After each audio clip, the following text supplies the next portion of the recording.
This is We Burlesque.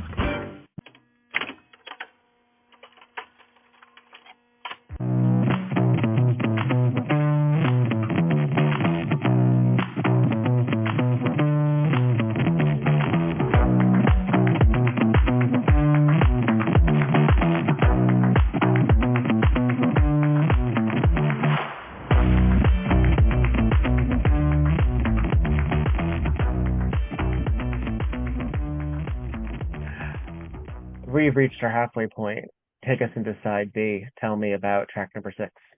Well, this one is sort of headed into the early college years, and my dad was racing cars. Did some IMCA open wheel, and then I would go with him to the track and was a little bit of the pit crew, and then afterwards we would go and dance. And I wasn't with anybody. I didn't have a boyfriend. He had separated from my stepmother. He was in the midst of kind of an ugly divorce, and I was living in Colorado Springs, and he was living in Canyon City, which is not very far away. So I don't know. I kind of felt like he needed me, and I needed him, and we spent a lot of time together. And so we would go to the country bar in Pueblo after the races. And I would hang out with him and his crew, and I would dance. And we danced a lot of country. And he got really into Brooks and Dunn, and I kind of transitioned into this whole 90s country era for a little while, listened to a lot of country during that time. And every time I hear this song, it really makes me think of him. And it is also the ultimate cowboy cha-cha song. And he unfortunately went missing when I was in my late 20s, and it took us a while to find him. But when we got his car back, this CD was in the CD player. And so it just made me really think about that he was probably thinking about my sister and I, and so having that little memento. All right. Let's get into it. This is from 92. This is Neon Moon with Brooks and Dunn. And you should all learn how to cowboy cha-cha. Everyone needs to learn. All right. It's on my list. I'm Okay. going to make the cowboy cha-cha. I had to get to the chorus before I realized I did know it. Yeah. Yeah. Brooks and Dunn. Yeah. And my father went through a new country phase in the late 90s. So he and his third wife, Joyce, the woman who raised me, when they divorced, and I say that, I don't mean that in a negative way. My mom, my mom. But when they divorced, he got really into country music as well, and then moved to Tennessee, which is a whole other thing. Oh, wow. For a little bit. Yeah, a whole other thing. This is back when we were living in Jersey. And I remember like when he got Martina McBride and then the Garth Brooks years, and then that was really, it took me a minute to adjust because I was listening to like a lot of pop, high pop, yeah. A lot of pop, and a lot of. That was getting towards my Atlantis Garbage Riot Girl years as well. Oh yeah, I those too. Yeah. Yeah, and now I'm fairly ecumenical. I like a lot of. I've never quite understood a lot of what people will say, like, oh, I listen to everything except country and rap. That came up a lot, but right. I think that was an era specific thing, and people have now adjusted to what rap really is and where you can find it. And what appeals.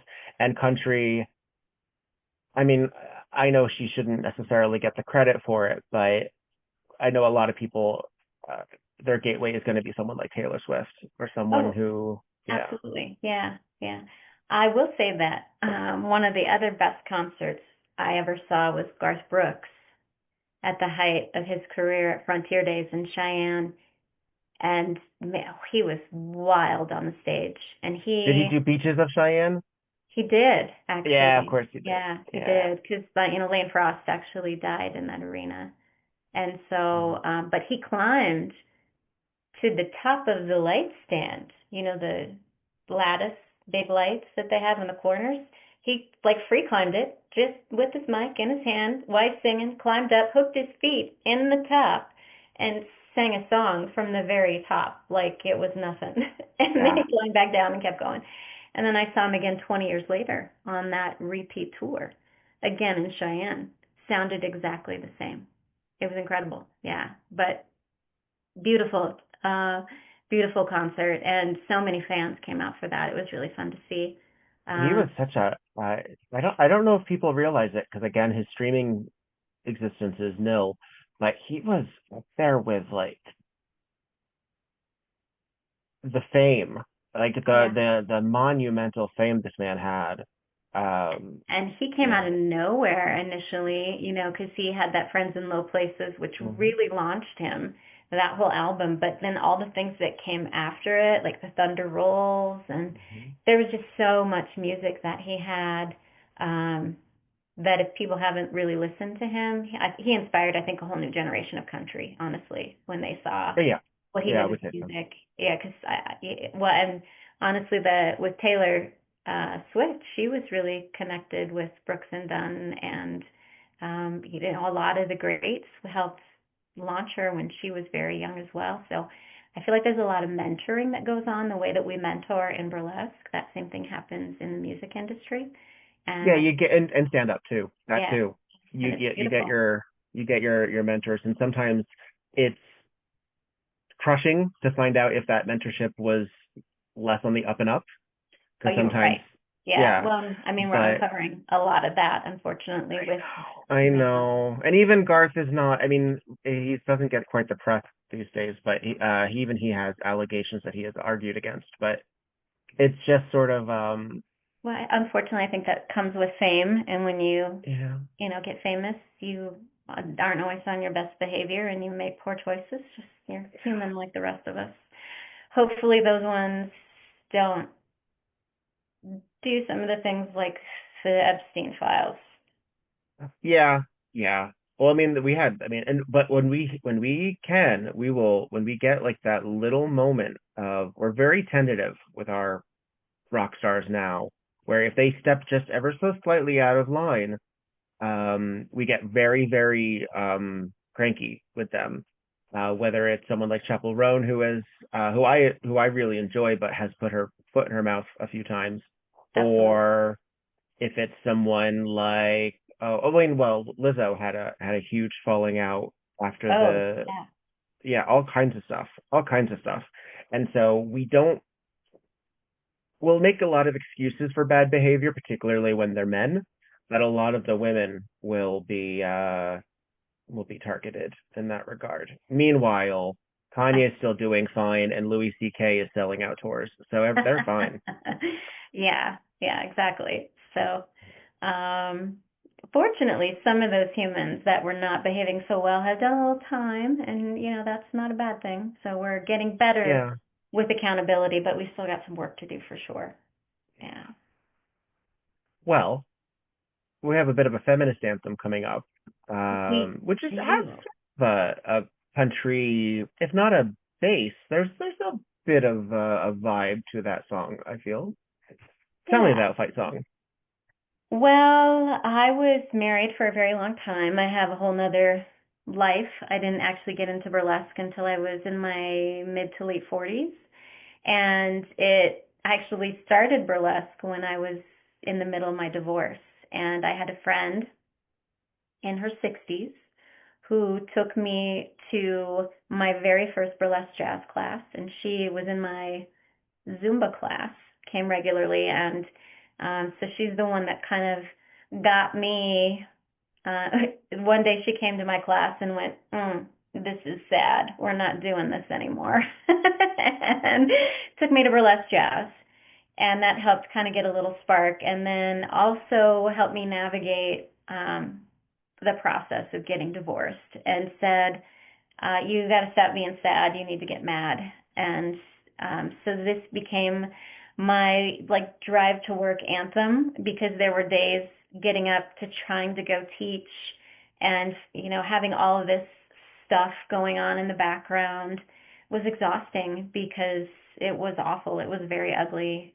It was a I wanted it to be amicable, and he really did not. We were Mm. together 26 years, and basically, cutting all of that out, including his entire family, was hard. And until I got really, really mad because he did some pretty awful things, I was acquiescing a lot. And then it was, yeah, no, I'm going to stand up for myself. I'm going to fight back. And so this was my little anthem that I played a lot. Nice. It is another really good driving song, like It is. pumping yourself up. Yeah, Yeah, yeah. yeah. This is the appropriately named fight song from Rachel Platten. That was Fight Song Yeah. from Rachel Platten, 2016. God, 10 years old already. My God. Oh my God. I catch myself doing that every once in a while because I mention very frequently the years that these songs come out for context. Yeah. And I'm like, wow. Wow. Don't Yeah. make me feel old. No, listen. Listen. So Burlesque, I'm celebrating 20 years in September. Wow. Um, I'll be 43 by the time that happens. And I had no idea what my 40s would possibly look like. So I'm taking it as it comes. Uh yeah, who knew? And there, I mean, and I don't mind saying, I've said it before, there were days where I did not know I would get here. So the fact is that there's a lot of folks who don't. So either, I mean, works for me. Accidental queer elder here. I'll do it. I'll do it. Well, Um we need many queer elders in the yeah. community who are visible and vocal.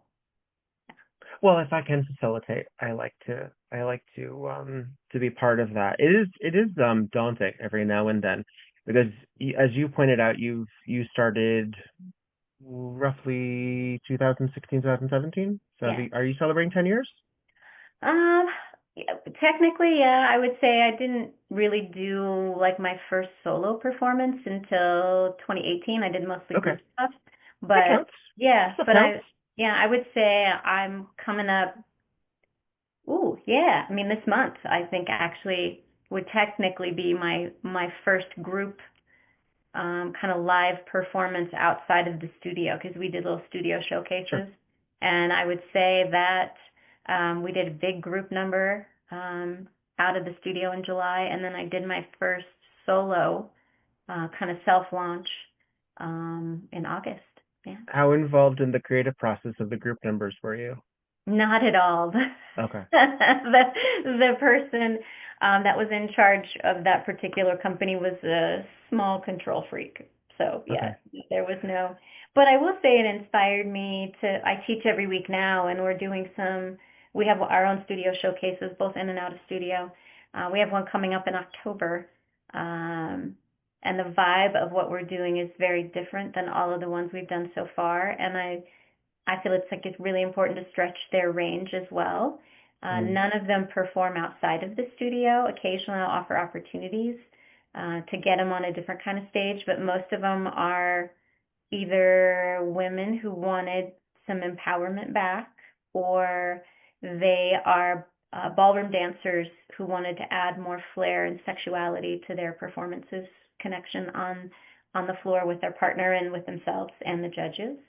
And Mm. so that's been really fun to kind of stretch their range. And before, we talked about this last night actually, because I like their feedback. You know, we talk about it and where they want to go with the numbers. Before, they would say things, some of them to go to the South Studio and then come north where I am, and they go, oh, I have to go to burlesque, or I have to go to heels class, and they would go, that's nice, oh, yeah, and it was very awkward, like, oh, yeah, and Mm. then now they say things like, yeah, your last number was so fun, or I wish I could do that, I just can't wear those shoes, you know, so it's changed. The first couple of years were like, oh, you're one of Oh. those ladies, and now it's totally different, which is Now it's awesome. acceptable. Now it's Yeah, acceptable. yeah. We've crossed the threshold. Wow. Would you will we get to your first solo song? Is that on this list or was It's that something else? it's actually the next one. Well, let's get into it then. Tell me about your Yeah. first solo. Um, the very first solo that I did, I picked the song because I liked the song, but I didn't really feel it. I did it to sort of check Hmm. the box. So this song I would say is probably technically my second solo, but it was also about I had met someone on the other side of the divorce, kind of in the middle of it, and I didn't really have an intimate relationship with my husband anymore. He just wasn't interested in me that way at all, and so we were pretty much roommates. We didn't really have a physical relationship. And this person made me feel something again. And Mm. we actually had some really special encounters, but it was kind of a not healthy codependent relationship. Mm. As you are leaving one toxic situation, you tend to jump into another one. But in the moment, it helped me get to a place that I needed to be. And I still perform the song. I'm actually going to do it tomorrow night. It means something different now than it Mm. did then. And I've gotten to do this number at a couple bigger festivals. My first international festival, I did this song. Um, and I incorporate some of the dance elements that I have done for a long time. So it has more angst in it now. It has a better Mm. character development in it now. I connect with it on a much deeper level because I can channel it in a way that I couldn't before. And the first time I did this number on a big stage, I didn't really have a traditional like mentorship when I started burlesque. Mm. And I submitted to 2018 GLCC on a total whim. Like I was super new. And I got in. And I was like, oh God, what am I going to do now? But it was here in Denver. And it was the showcase, not the competition. And I performed on the night of what would have been my 21st wedding anniversary. And we were in the middle of this icky, nasty divorce. And I was really holding back. I was having a lot of trouble. And I took Madame Botero's, um, I don't even know I don't remember what she called the class, but it was all about emoting and connecting. And I'm sure I have the title somewhere, but it's not coming into my brain right now. But I actually cried with people. Gigi Deluge was in that class with me, and some other performers from the Denver area, and they were all really proud of me for this breakthrough. And I didn't know any of them then. I didn't know anybody. I had no clue who anybody was. And so performed that night and connected with the piece on a level that I'd never had before. And I sat in the audience at the Oriental in the front on the second night, and Sweet Pea sat next to me and talked to me for a minute, and I'll never forget her words of encouragement. It was wonderful. So, yeah. Oh, aptly named Sweet Pea. Oh, Yeah, all right. Let's get angsty. This is it Camilla? it Camila? is. Yeah. Camila. Camilla. Cabello. For Never Be the Same. That was Never Be the Same for Camila Cabello. Oh, sexy. Very sultry, very, I don't know. Yeah, there's a lot of feels in that piece. So, Yeah. yeah, Yeah, yeah. well, I don't know what the quality is, and I've never found out what if there's an English word for it. But there's like this sound, this resonance in a pipe song has that too, where it's like this sort of I don't know, there's like this audio quality that almost points at the tear ducts.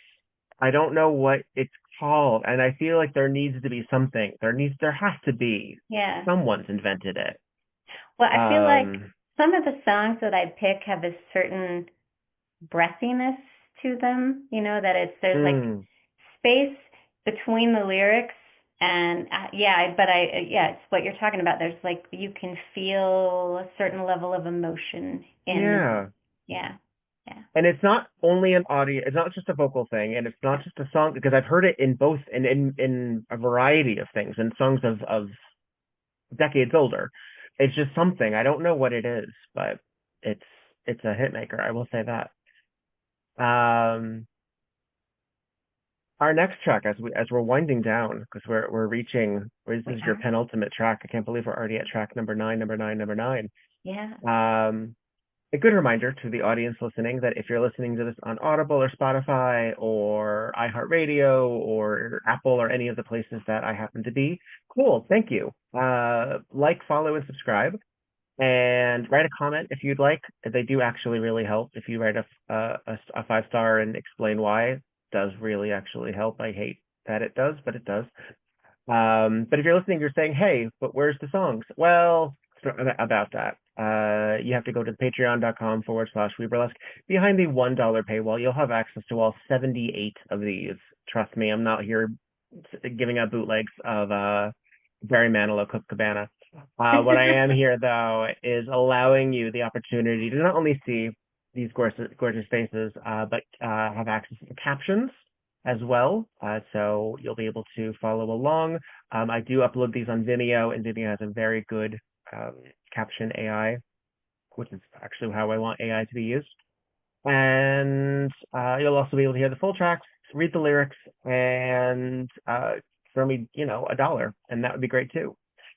But yes. That's a lot of work for not a lot of money. Well, listen. It's a labor of love. It is a labor of love. It is a labor of love. And of course, you can absolutely give me $20 if you really feel like it. Hey, don't ask for just $1. I know. Well, what it also is, I want to be able, in case somebody does like come knocking on the door saying, hey, by the way, A&M is mad at you, I want to be like, okay, but I'm not obviously making any money off of this. Like, right. I do want to be able to do that. Fair. Tell us about your penultimate track. Well, this one actually makes me think about a couple different connections. When I first dove into teaching my burlesque in heels classes, I taught a lot of fitness for many years. I started teaching fitness in 1996, and we had to come up with our own choreography. Like, I started off teaching cardio kickboxing, not Tae Bo. Tae Bo was bad for you. Hurt a lot of people. So, but I have a martial arts background. That was my PE credit in college. Ooh. Yes. But I loved kickboxing until it got really hard on my body, and then I transitioned into doing a lot of Zumba classes, which is where this particular class comes, or the song comes from. But they would hand us, we paid for it actually, because you pay a monthly licensing fee. We would get all of these CDs and DVDs. Sure. And you would learn the choreography. Well, but people would come to me all the time and say, oh, I heard this song on the radio and I love this song. Could we do this song? And so I would have to create my own choreography. And it reminded me that I'm very capable of doing this and teaching choreography on a regular basis. And so one of the most requested, often played, like they love to do this song over and over again, was the choreo that I did to this Bailando song, which is, Enrique Iglesias.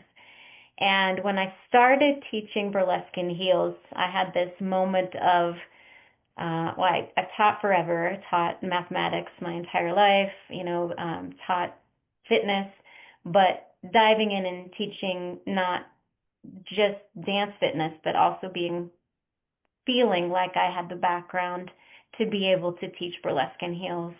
I wanted to wait until I felt experienced enough to do that, so I did wait a few years. I waited, I think it was about 4 years that I had been performing solo before I started teaching, and I had requests from the dance studios that I was involved in to create these classes, and then I also teach at a fitness center.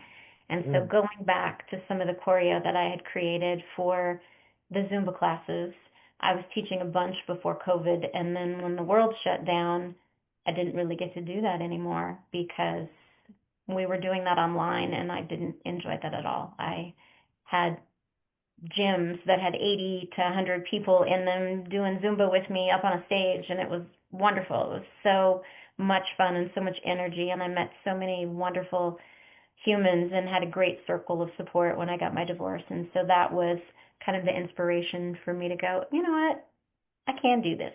I can teach burlesque classes, and I've been having a blast teaching the classes and doing the choreography with them. And we did our last studio showcase in February, and ballroom professionals can be a little critical. And you also have to teach to the ability level of your students. And so I have women in their 60s and I have women in their 20s, and getting them to also confident in that space. And we do acro chair, we do floor work, they're doing shoulder rolls and all kinds of great stuff. And so we did this wonderful jazz piece, and I had some of the ballroom staff actually give me a compliment on it, and I was like, oh, well, hey, I've arrived at my studio. So that's kind of where this song comes from, is reminding me that, you're okay, you got this. Yeah, keep going. Keep Oh, teaching nice. classes. Yes. This is Bailando from Enrique Iglesias. That's Bailando from Enrique Iglesias. Are you multilingual? I wish. Yeah, same. I always had this intention to learn Spanish. I actually took French, which is, super helpful where we live. But I never got fluent in either French or Spanish, and I wish it was one of my skill sets, but I've always kind of struggled learning another language. Yeah, yeah. I would love if so my Joyce, the mom who raised me, um her parents were deaf, so I learned a little bit of ASL Yeah. when I was younger, and I did not retain a lot of it, unfortunately. And so much of that is also it evolves over time because words evolve over time in language. Like I don't know if there was an assigned word for computer necessarily when uh we were doing it, so you probably would spell it as opposed to using a symbol. But that is one of the ones that I wish that I had done, and Spanish too, obviously. And you Yeah. know, I mean, how if I could, that's where I want the cybernetic implant. That's what I want. To be able to just, you know, let's One, work on that AI. Let's do that instead of yeah, it making could be. posters for Yeah. shows. One of my favorite things is to watch the interpreters at Oh yeah, BHOF. Yeah, it's one of my favorite things to watch. yeah, yeah. So my mom actually did sign language for a whole show of White Elephant once. We did like a fairy tales themed show, and I thought it would be appropriate since it was a lot of dialogue. And so she was like, she did that for us, and she didn't have, we didn't script it, so she had to go off the cuff. That's So I don't amazing. know. Yeah, yeah. She's not. I think there's probably like certifications that one has to go through now, but at the time it was just for our benefit. But yeah, she had done a number of interpretations for things for folks. But yeah, I wish. Yeah, I wish. Well, we've reached the end We of have. your list. Somehow it has all occurred. And following Bellafire's track, we have Victor's hidden bonus track where I pick a song from my selections. I did do my 10 on episode 2. The wonderful Stormageddon did my interview. I encourage folks to listen to that. However, I have found that 10 is too few, so I get to add a new song after everybody's as well. So I've had what, 178 or so? I was gonna say, Um, and that's kind of I'm cheating. if I can't cheat on my own talk show, I don't Right. know what to tell you. I have to say that's Um, my favorite chant at the run fairs. Cheat to win, cheat to win. And yeah. So if we can't be bad in kind of the best way, then exactly, and it's that's sharing. cute. You know what it is also. It's and very often what will happen is that the person that I'm speaking with, they will inform which songs I pick. So it is also an exchange. It's Oh, not just me popping in. It a okay. lot of times what I think I might be playing, I do not. I actually have a playlist here that I adjust constantly, and songs that I haven't gotten to because they keep getting pushed back Oh, sure. because Yeah. either songs get added or I move things up. So one never knows. Um, Do you? before we, yeah, I was gonna say, do yeah, you kind of pick a song before you get our songs and go, I think this is gonna fit them, and then after you see our list, you go, whoa, okay, no, that one doesn't match often, at all. Okay. often, yeah. Okay. And it's not necessarily that they don't match. It's that often the conversation will trigger something. So, for example, if we spend a lot of times, so today we've talked about divorce, we've talked about fathers. I've been thinking a couple of songs Okay. based on that already. Yeah, yeah. Then we started talking about dance, and I'm like, okay, well, where do I want to pick in terms of that? So when I had Stella Nova on, who was the episode right before you, actually that episode came out the day that we're recording.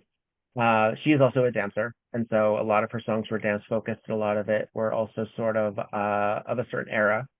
And so I chose a Muse song called Uprising based on what our conversations were having. Yeah. When I had Juna Bay on, they were talking a lot about emotion. They picked a couple of songs that were like tearjerker songs. So I'm like, well, then I'm going to give you one right back. That's what we're going to do. Okay. So that's how that usually shakes out. But they were on the list. They just, Got get shuffled. prioritized. Yeah.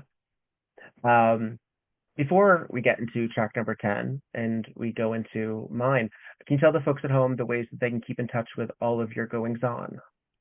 Absolutely. I post a lot on my social media. I tend to use Facebook and Instagram primarily. And so Bella Fire dash Ray, that's Bella Fire, Fire dash Ray, Ray is Facebook, and then bella.fire.colorado on Instagram.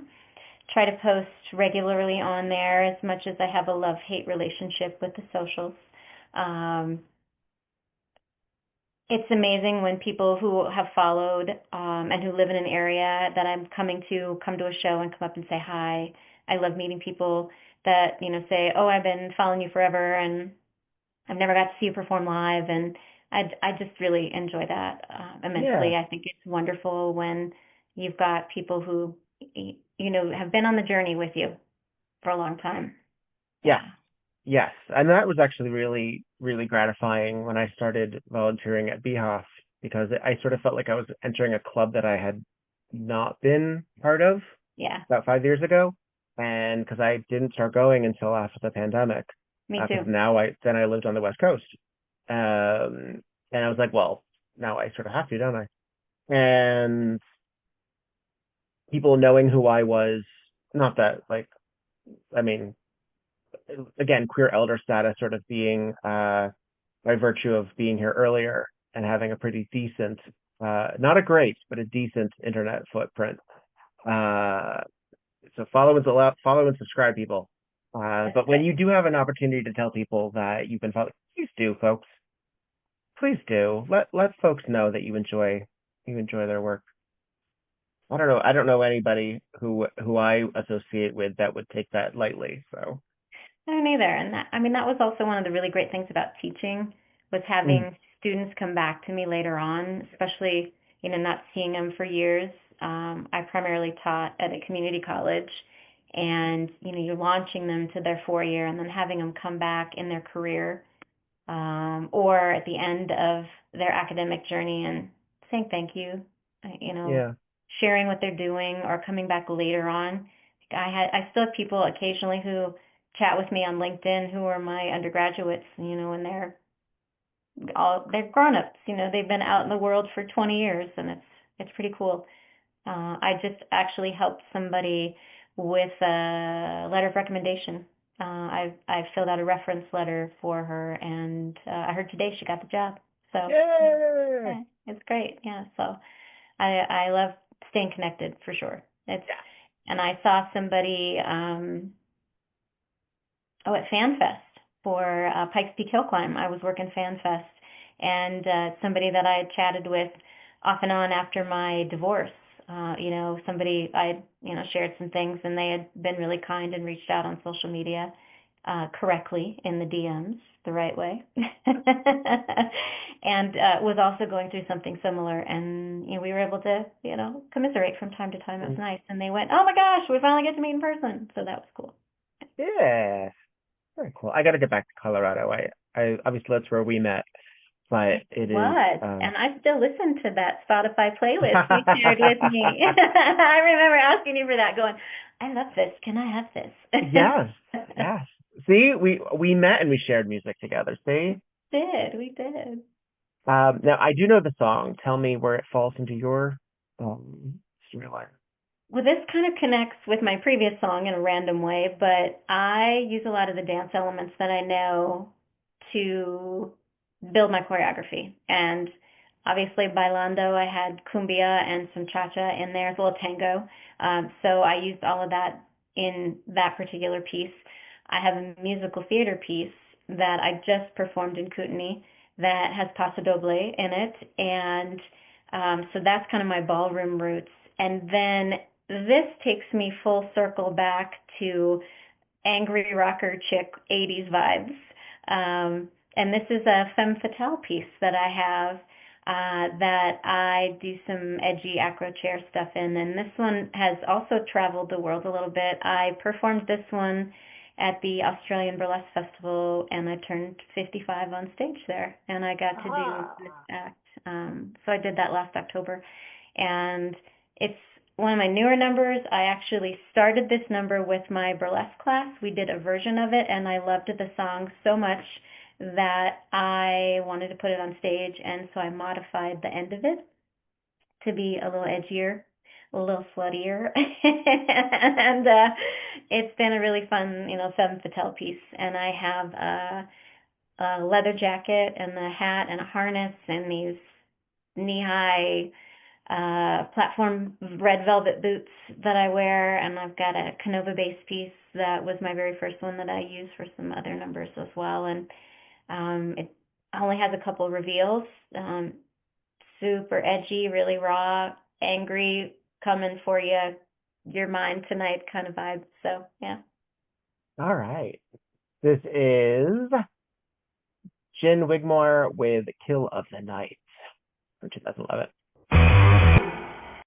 That's a jam. That's Kill of the Night. Nice. This is also one of the first numbers that I did this one for Carnival here in Colorado. That's one of Scott Happel's shows that he does quarterly. It's the first act that I did where people were in the audience doing part of my choreo, and I was like, so that was really fun. Like all my friends that I know who were in the audience were doing pieces of my choreo with me, and I don't know, kind of made me feel like, hey, I made it. If people are in the audience doing my choreo, then yeah, that's cool. So. We talked a little bit when you mentioned Oklahoma, but do you get into musical theater much? Is that still a thing for you? Yeah, it is. My most favorite number right now that I'm doing is a song from Steel Pier. And I feel like Steel Pier isn't as well known, but there's a fabulous song in there from Deborah Monk that Is it Everybody's Girl? It is. Yeah. I'm having the best time with that number. I'm doing a really comedic piece to it, and it's like I said, that the beginning is very Paso Doble inspired, and I feel like my take on it is different than other people's. The first time I heard that song, I was at the Midwest Burlesque Festival, and a drag queen was doing that song, and I didn't really know the rules yet. And so I kind of put it away because I was like, I don't know if somebody else is doing this, if I have permission, and I don't know how to navigate this. And then there's a little bit in the beginning where it's very Latin inspired, and we were going through kind of an era in burlesque where trying to be very careful about cultural appropriation and doing things in a way that was very respectful. Mm-hmm. And so I checked in with Mr. Valdez and Pistol Holiday and told them my inspiration and how I wanted to do this piece, and I felt like I wanted to get a blessing for, yes, we believe that you can do this in a way that's going to feel respectful and appropriate. Mm-hmm. Yeah. So. Yeah. That is also a drag staple. I think the first time I heard it, knowing what it was only relatively recently, actually, recently, 10 years ago, was Jinx Monsoon, actually. She has a cover of Everybody's Girl, which is a lot of fun. It's such a fun song, and I did it. We have a show here that they do a little sampler, so we usually have a couple of drag artists, and then a king or queen or both, and then a burlesque performer, and it's a kind of a short show. Everybody usually does 2 acts, and there's only 3 performers, and it's early in the evening. And after I did that number, the queen that was hosting said, I'm stealing that song, right? And I said, you go right ahead. You have fun. You have fun. Because also that everyone's going to do it in a different way. Oh, yeah, and absolutely. Yeah. It's hard to, especially a song that so celebrates slutdom, for you to say, no, that's my slut song. No, well, and I could say that about Bad Girls, but I have the feeling I'm not going to own that one either. Yeah. So. This is my slut song. All right. It's Victor's hidden bonus track, and I have decided. Okay, all right. Actually, on the same vibe as yeah, I'm not gonna overthink it. I'm not gonna overthink it. We're going with this one. So this one came to mind because of Fight Song and because of Never Be the Same and sort of like this sort of empowered woman vibe. But also sort of pop, but and shimmery, but with I don't know, just some substance to it, with a good groove and a good beat to it. So I first heard this song probably in 2016, maybe 2015. But it came on the jukebox radio that rock bar where White Elephant was having regular shows came on. So it was a would-be hit. I believe it eventually did become a proper hit. But I really liked it. I was like, oh, I gotta find that. So I found it, and then it was on the regular drive list. It was one of those songs to listen to as one drives. And I think it makes me think of a lot of different things. I was pretty settled in my relationship with my now husband. So I wasn't necessarily dealing with the same kind of trauma that I was before with the breakups and all of that.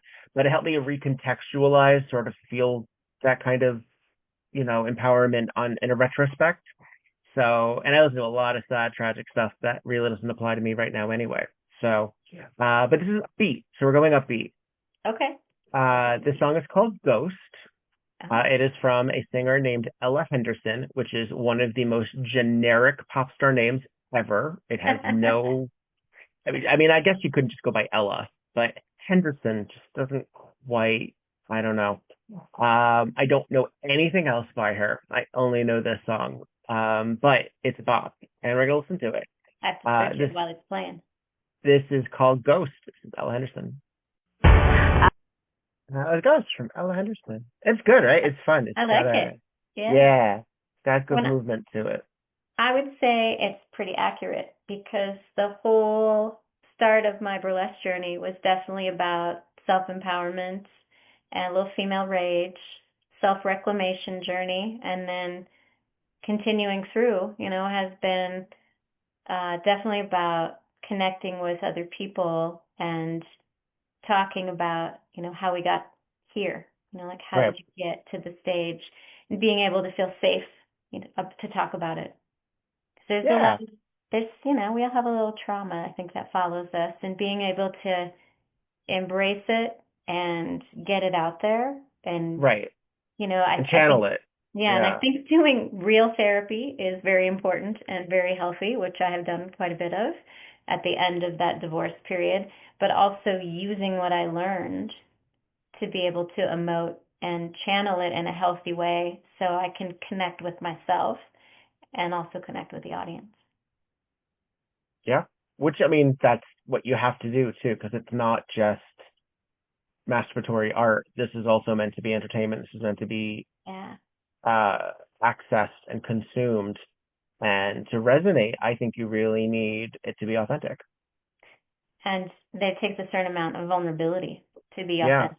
Yeah. So we all got to share a little piece of ourselves when we're out there. And, sometimes it's a happy version and sometimes it's an angry and sometimes there's some angst in there. And that's all. And sometimes it can surprise you because you think it's one thing and it turns out to be something else. Yeah. Oh, yeah, definitely. Yeah.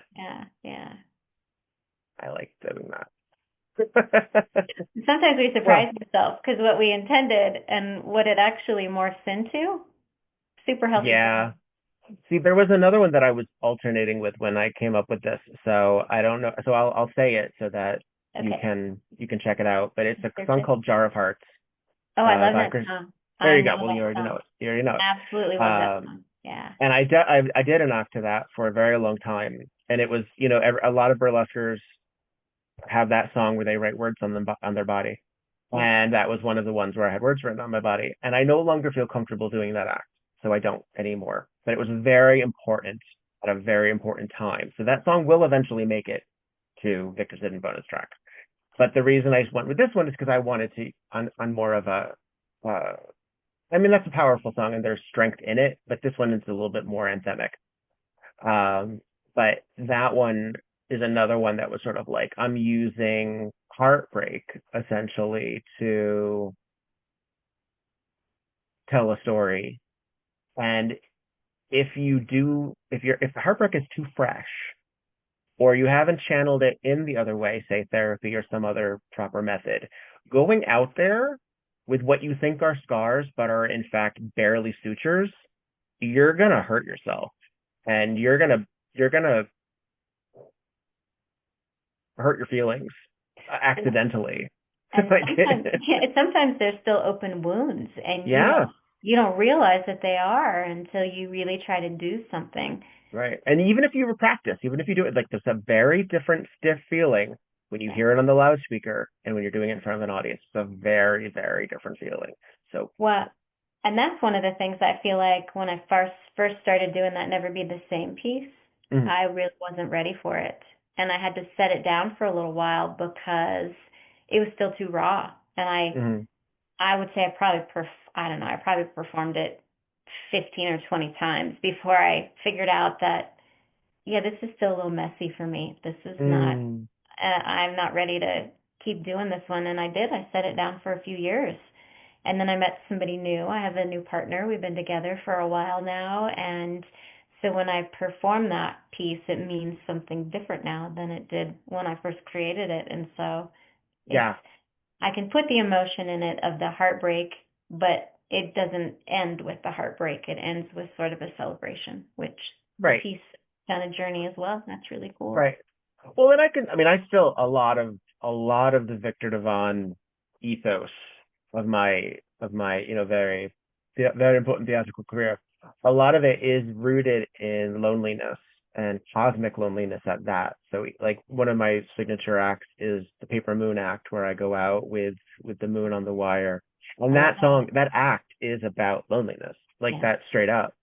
And I will advocate for that act being as a part of classic burlesque shows or classic inspired neo definitely. because of what it does and what it tells and what the point of it is. Um, and because it's also inspired by like silent film and the hobo clown as an archetype, as a dignified archetype at that, Well, and it which is also yeah, lends itself to very vaudevillian roots, and right, it has this beautiful historical thread through the costuming and the musicality of it, and yeah, absolutely, I would agree that it yeah. belongs But in I this. would say that I don't know if I had the wherewithal to appropriately do an act like that without knowing what I know now. Right. There are acts when you do at 42, and I think I did that act in my mid 30s, and it started as an entirely different act actually. That song I first did as a funeral act. I was leaving flowers at a grave as opposed to making a Oh, person. I was making a person at the grave. That's how that okay. went. I did it to First Time Ever I Saw Your Face by Roberta Flack. Not a dry eye in the house, might I add. I But can understand. I didn't want the person to be dead anymore. I wanted that person to be open to interpretation. Is this a song about loss? Or is this an act about loss? Or is this an act about eventual wish fulfillment? Is this about finding self? I've heard a number of interpretations, and it's very flattering for that people have actually put thought into it. Um, But it's and I also will, yeah, beautiful because it resonates with where they're at and what they're feeling, and so it leaves it open to so many interpretations, which is wonderful.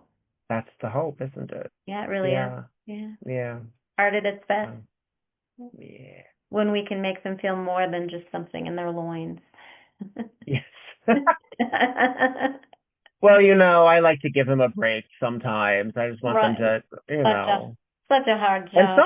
sometimes it's just as powerful to make somebody cry as it is to turn them on. That yes. Yeah. So, Yeah. Or when they're so enraptured that sometimes they forget to applaud. That's the other one. That yeah. yeah, when you don't hear anything and you're wondering, oh, is this not resonating? And then Right. like you can hear Well, the breath instead. That's really wonderful. yeah. Yeah. Yeah. Yeah. Well, that's a hard one too because when you do slow stuff, sometimes the audience is like, "Is this respectful to who? Like, am I allowed? Am I given Yeah, yeah, permission?" Or yeah. like, let it take you. You'll get there. You'll get there. And it's an uncomfortable feeling as well as a performer because when you're used to the wooing and the clapping and all of that, and then you do a piece where they don't really do that, Right. yeah, I mean, you start to doubt yourself until you got to finish it and feel it till the very end and take the journey, and then when you hear that applause, Yes. you hear it in a different way because they felt something very different than Yeah. the Well, that was definitely the case with Jar of Hearts because no one's wooing during that one. No yeah, one's no, wooing during that one, no, particularly with the way that I was dressed or what I was doing with it. yeah. But it's no longer. I no longer need that act. I'm glad I did it. But the words that were written on me, I don't want written on me anymore. Oh, So it but was like, that's a self-healing journey as well, which is yeah, very, very powerful too. And I think, we outgrow acts, and that's okay. And serves its that's purpose. yeah, yeah, Yeah, exactly. And I have a couple of those myself that um, they don't feel like they fit anymore. So you yeah, just, yeah, either remake them or set them down because, like you said, they serve their purpose. yeah. I got other stuff. I'm good. Yeah, yeah. We're Um, always creating more, so I know. Oh God, as I glance over at my insane mess of a costume closet of like my pieces that I'm like, where do I put with that one, with that one? my dining room table right now has like half finished stuff on it that I really should put it all away, but I keep working on little things, and so. There is something to be said that as much as I would like to just have all of my shit all over this house, there is something where my husband would not be happy with that, where he keeps me in check with that at the very least, because I would take over. There is a reason this room is such a, you can't see it, but there's a Yeah. reason that everything is such a fucking mess. It's kind of embarrassing. I would not actually let a stranger see this. We all should do Um, like a video sometimes of our creative spaces. That would be really funny. I have a costume room as well, and one day I really cleaned it up and organized everything. And unfortunately, my brain is a little older, and I put stuff away and I can't find it. And then I'm needing to yeah. find it and pull it out, and I lost a beautiful boa it's in the costume room. It's in there, but I lost it for about a month, and then I went, oh, I know where it is. It was after I needed it, but yeah, I know where it is. I know I'm terrible with my stuff, particularly with because I have my prop stuff, like my laptop act. That laptop is gold. That act has taken me places. That's very important. That should be in a place of distinction. It It's should. not. It's Yes. not. And every single time I run the risk of damaging it. Like I'm like, no, I have to make sure that I preserve that because that's historic. Yeah. It's from 1998, and I don't want to have to try to find another 1998 laptop. Oh gosh. Yeah, that'd be hard. Yeah. Oh, I mean, I could probably find it on eBay, but that's shipping on that alone. I But do have to tell you, the boyfriend is a techie geek, so he may have one in the basement should you ever lose it. Yeah, just put that nugget in the back of your brain. I do. I was told I had there was a spare option. I had a friend who had something that was like, oh, you can have mine, and it's fine. It's a couple years later. It's probably like 2000. It's just not. It's too good. It's too streamlined. I need it to be that big hunk of Yeah, plastic. Like I yeah. really do. It's that Like it. giant black box thing that, yeah, Yeah. super thick and yeah. I need it to actually. Yeah. I can't travel with it with the battery though, because it's that I take out. Oh gosh, yeah, because But what does it weigh, like 20 pounds? I mean, not quite, but it's substantial. And also, I bring it through my luggage, my carry on Carry when on, I yeah. travel, and they're like, "What the hell is this?" Yeah, like it's a Because it's a process. non-functioning laptop from 1998. Yeah, and they're like, What am I why smuggling do you into need that? this? Yeah, yeah. I have a cane that's a wooden cane that I will take with me, and if I have to, I have a collapsible one, but it's just not the same. Mm, So I've done this kind of ringmaster inspired act and traveled a bunch of places with it, and it's so funny because when the TSA people they feel it, I used to put it in a garment bag and take it, and they'd be like, "What is this?" And now I just hold it and then I Yeah. take it out and lay it in the long tray thing. And inevitably, when it comes through, somebody picks it up and starts doing this like little jazzy thing with it, and they go, "Who does this belong to?" And I go, "I'm gonna just watch you for a while Yeah. finish this number you're doing, and then I'll take it back." Yeah. But this Well, has been fun. yes, it's a pleasure. I hope that this was an interesting, cathartic, and/or meaningful exercise for you, and that it either brought back tracks that you haven't listened to in a while, even if those tracks didn't end up making it to your list. To sift through memory is I think important.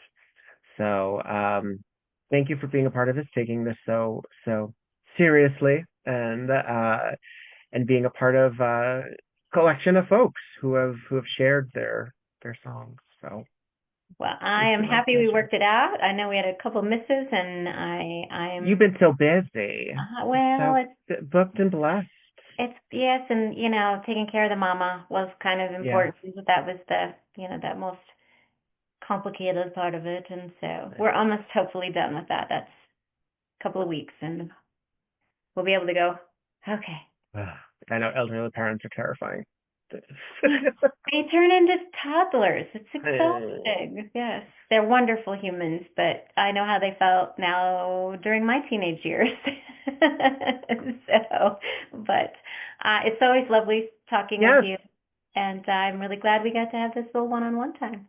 Indeed, I hope we share a stage at some point soon. I will make my way back to Colorado at one point or another, but since you are so traveling, hopefully we'll find each other there. Have a great time in Richmond, and give my affection to those who you know deserve it. I will do so, and fingers crossed that I'll make my way to California in the next year and be able to see there. Yeah. All right.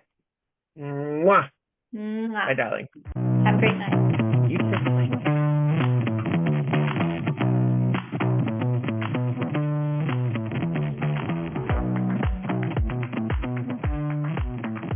The Music That Made We is produced by Viktor Devon.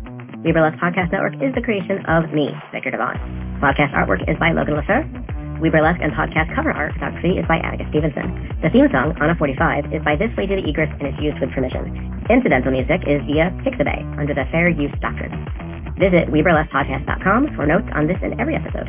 You can follow We Burlesque and Viktor Devon on just about every platform. Spell the @ symbol before it and remove all the spaces. You can also support the podcast via patreon.com/WeBurlesque or via Venmo by searching VIKTORBEVONNE. Don't got the cash? Who does? Please follow, subscribe, and get 5 stars on every platform you can get your hands on. It really does help. All original material is owned by Viktor Devon and by Ellison Burlesque Corporation. All of the materials are property of their respective copyright. No infringement, while likely, is intended. Copyright disclaimer under Section 107 of the Copyright Act of 1976. Allowance is made for fair use for purposes of criticism, comment, news reporting, teaching, scholarship, and research. Fair uses are used permitted by copyright statute that might otherwise be infringing. Nonprofit, educational, or personal use tips the balance in favor of fair use. All rights and credit go directly to the rightful owners. No copyright infringement intended. Please don't sue me.